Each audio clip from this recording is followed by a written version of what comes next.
यहाँ इन्होंने 85,000 साल शासन किया त्रेता युग में। जमदग्नि ऋषि जी परशुराम जी के पिताजी को एहसास हो गया कि घर के अंदर कुछ चिंतन जताया है, जिससे कामधेनु गाय निकली है। माता सोने की थाली में 56 भोग स्वर्ग से लेकर आई। फकीर की तरह रहते हैं ये, इनके घर में कुछ भी नहीं है। तलवार निकालकर उनके पिताजी का गर्दन काट कर वध कर दिया। तो परशुराम जी छोटे से गंगा किनारे खेल रहे थे। किसी को नहीं माफ करूंगा, सारे राजाओं को धरती से साफ नहीं कर दूंगा जब तक मैं भोजन नहीं करूंगा।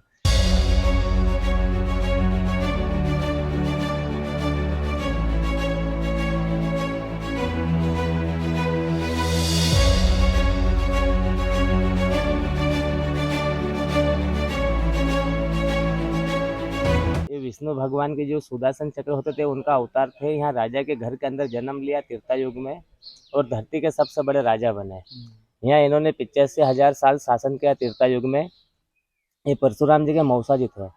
तो इन्होंने एक बार खबर भेजी थी कि साड़ू भाई, हम आपके गांव में ठहरेंगे, हमारे लिए भोजन की व्यवस्था, सारी सेना के लिए, हाथी घोड़ों के लिए चंदी चारे की व्यवस्था आपको लगाना है।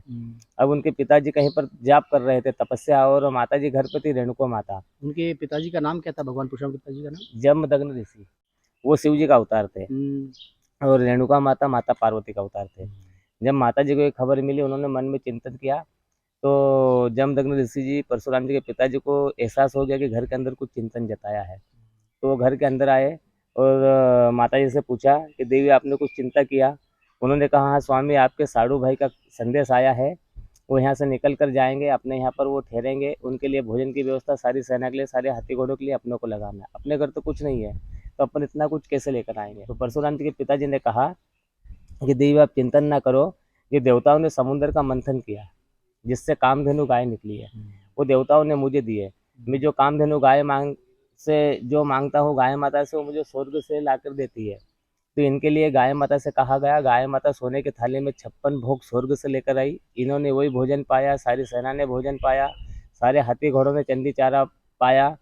तो ये चकित हो गए। इन्होंने देखा कि इनके घर तो कुछ नहीं है, एकदम ये तो सन्यासी है और एक फकीर की तरह रहते हैं, ये इनके घर में कुछ भी नहीं है, और इन्होंने इतना कैसा अपने लिए व्यवस्था जमाई है। तो इन्होंने कहा कि आपके पास तो कुछ नहीं स्वाड़ू भाई, आपने इतनी व्यवस्था हमारे लिए कैसे जमाई, वो भी सोने की थाली में 56 भोग? तो बोले, ये देवताओं का भोजन है, स्वर्ग से आया हुआ है।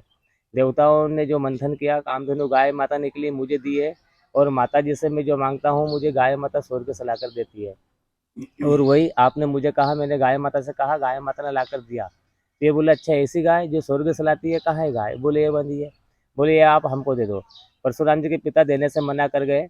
तो इन्होंने गाय को जबरदस्ती ले जाने की कोशिश करी, इससे इनका विवाद हुआ, परशुराम जी के पिताजी का इनका। तो इन्होंने तलवार निकाल कर उनके पिताजी का गर्दन काट कर वध कर दिया। अच्छा, सहस्त्रार्जुन जी ने? हाँ, सहस्त्रार्जुन जी ने। सहस्त्रार्जुन जी ने, जी ठीक है। साहब।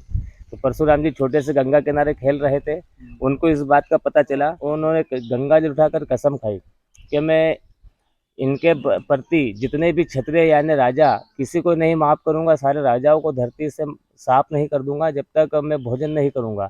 तो परशुराम जी ने इनके प्रति, इनके बदले कई राजाओं को मार दिया। अब यहाँ इन्होंने 85,000 साल तक शासन किया, जिसमें 10,000 साल तपस्या किया दत्तात्रेय भगवान का। तो दत्तात्रेय भगवान ने वरदान से इनको 1,000 हाथ दिए, यानी सहस्त्र हाथ। ये नर्मदा माता स्नान को जाते थे, तो एक बार इनके सहस्त्र हाथों से पता नहीं किस कारण, कोई कहते हैं कि इन्होंने नर्मदा माता से शादी करना चाहा, कोई कहता है कि इनकी 500 वाइफ के कहने पर इन्होंने नर्मदा माता को रोकने का प्रयास किया। किसी भी वजह से इन्होंने नर्मदा माता जी के सहस्त्र हाथों से जल रोकने का प्रयास किया था, सहस्त्र हाथों की ताकत पर। ठीक है। तो इन्होंने नर्मदा माता जी का जल रोक दिया था। तो तब से यहाँ अभी तक जल की चौड़ाई और गहराई ज्यादा है। अच्छा। हाँ, इधर रावण तपस्या कर रहा था, तो इनके जल रोकने से जिस जगह रावण बैठा था वहां तक जल पहुंच गया। अब रावण जो है, तो उनकी तपस्या भंग हो गई रावण की। जो मिट्टी के उन्होंने पिंड बनाए थे वो भेज चुके, जो शिवलिंग बनाई थी वो भेज चुकी। तो रावण की तपस्या भंग हो गई। रावण को गुस्सा आया, किसी ने मेरी तपस्या को भंग कर दिया। रावण ढूंढते हुए आया कि किसने तपस्या भंग करी है, बहुत क्रोध में आकर मारने के लिए ढूंढते हुए निकल पड़ा। नर्मदा माता इनसे रुके नहीं, इनके सहस्त्र हाथ में से सहस्त्र धाराएं बनकर आगे निकल गई। तो अभी भी नर्मदा माता जी का जल वहाँ सहस्त्र धाराओं में बहता, एक साथ नहीं बहता। अब रावण इनके पास आ गया, इनकी और रावण की लड़ाई हुई। तो इन्होंने रावण को सहस्त्र हाथों से बांध लिया, बांध कर लेकर आए, और यहाँ 6 महीने रावण को कैद करके रखा। रावण दशानन था। रावण के 10 माथों पे 10 दीप रखकर और एक दीपक हाथ में रखकर ये सुबह से रावण से रोज नृत्य करवाते थे। रावण के पिताजी भी कोई ऋषि थे, तो वो 6 महीने बाद इनसे रिक्वेस्ट करके छुड़ा कर लेकर गए। ठीक। अब सब परशुराम जी का जन्म स्थान है इंदौर सदर, एक मानपुर है। हाँ। मानपुर के पास में जाना पाओ पहाड़ के ऊपर, जाना पाओ। वो परशुराम जी का जन्म स्थान है। ठीक। परशुराम जी जब इनको मारने को यहाँ आए, तो यहाँ इनको पता चला कि परशुराम जी आ चुके हैं, मुझे मार देंगे। तो ये परशुराम जी के डर से दत्तात्रेय भगवान के पास चले गए। अच्छा। बोले गुरुदेव जी, परशुराम जी भी आपके चेले हैं और मैं भी आपका चेला हूँ। मुझे जैसे वरदान से आपने 1000 हाथ दिया है, ऐसा मुझे आप जीवन दान दीजिए। परशुराम जी को आप समझाओ, वो सिवा आपके किसी की सुनेंगे नहीं। आप उनको समझाओ और मुझे जीवन दान दीजिए। तो दत्तात्रेय भगवान ने बोला कि आपको परशुराम जी क्यों मारना चाहते हैं? तो इन्होंने कसूर बताया, क्योंकि दत्तात्रेय भगवान ने इनको जीवन दान दिया। उसी वक्त परशुराम जी को उन्होंने बुलाया, परशुराम जी उसी वक्त हाजिर हो गए। जब ये दोनों आमने सामने, परशुराम जी और सहस्त्र अर्जुन आमने सामने खड़े हो गए और दत्तात्रेय भगवान के पास में, मगर दत्तात्रेय भगवान ने परशुराम जी को बुलाया, इस कारण परशुराम जी ने इनसे कुछ बात नहीं करी। बोले गुरुदेव, आदेश मुझे क्यों बुलाया? तो बोले कि परशुराम जी, आप भी मेरे शिष्य हो, ये राजा भी मेरे शिष्य है, मुझे आपसे गुरु दक्षिणा चाहिए। तो बोले कि गुरु दक्षिणा में मैं जो मांगूंगा वो मिलेगा। बोले गुरुदेव, आदेश क्या? तो बोले राजा के जीवन दान। तो दत्तात्रेय भगवान को गुरु दक्षिणा में इनके जीवन दान दिया। ठीक। दत्तात्रेय भगवान ने बोला कि इन्होंने आपके पिता को मारा, आप इनको सजा दे सकते हो, मगर इनको जान से नहीं मारना है। तो दत्तात्रेय भगवान के कहने से परशुराम जी ने इनकी गर्दन ना काटी, 1000 हाथ में से 4 हाथ छोड़े, 996 हाथ काट दिए। हाथ कटने पर इनकी हालत हुई थी एकदम मरने की तरह। दत्तात्रेय भगवान बोले परशुराम जी मर जाएंगे, इनको जीवित रखना, इसके लिए आपका अंश यानी आत्मा इनके अंदर लीन हो और आप तपस्या को जाओ। तो फिर परशुराम जी ने इनके नाम से, ये धरती के सबसे बड़े राजा थे, तो इनको सम्मान में राजाओं के राजा राज राजेश्वर कहा जाता था। अच्छा। तो परशुराम जी ने इनके नाम से जो ऑरेंज मंदिर है, यहाँ पर शिवलिंग स्थापित किया, राज राजेश्वर महादेव। ओहो। परशुराम जी का अंश सहस्त्र अर्जुन राजा राजेश्वर के अंदर लीन हो गया। ठीक। और राजा राजेश्वर जी का अंश शिव में लीन हो गया। ठीक।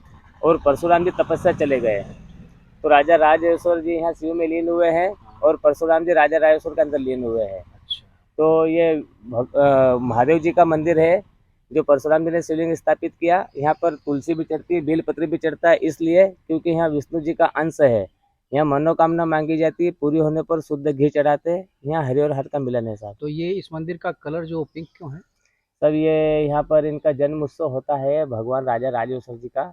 ये नए साल के इसमें आता है महीने में। अच्छा। तो तब हर साल इस मंदिर को सजाते हैं और यहाँ सब कलर किया जाता है। यही कलर किया जाता है इस पे?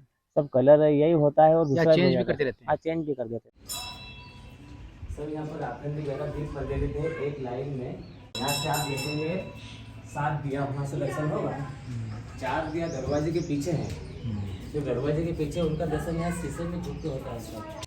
उसके बाद भगवान राम जी का दौर चालू है। सहस्त्रार्जुन बॉडी समाधि बने उनका। अच्छा, ये सहस्त्रार्जुन जी की समाधि। आत्मा शिव में लीन है, आत्मा शिव में लीन है। मंदिर का 3 मुखी दत्तात्रेय भगवान और शिव पार्वती। भगवान बजरंगबली हैं और राम लखन और सीता जी हैं, और वो भगवान दत्तात्रेय। भगवान दत्तात्रेय भगवान और ये शिव पार्वती जी। अच्छा। जो भोलेनाथ बाबा शादी करने को आए, माता पार्वती से शादी हो गई। हाँ। अब नंदी में बिठाकर बरात। आपने बहुत अच्छी जानकारी हमको दी, इसके लिए आपका बहुत बहुत शुक्रिया, बहुत धन्यवाद आपका यादव साहब।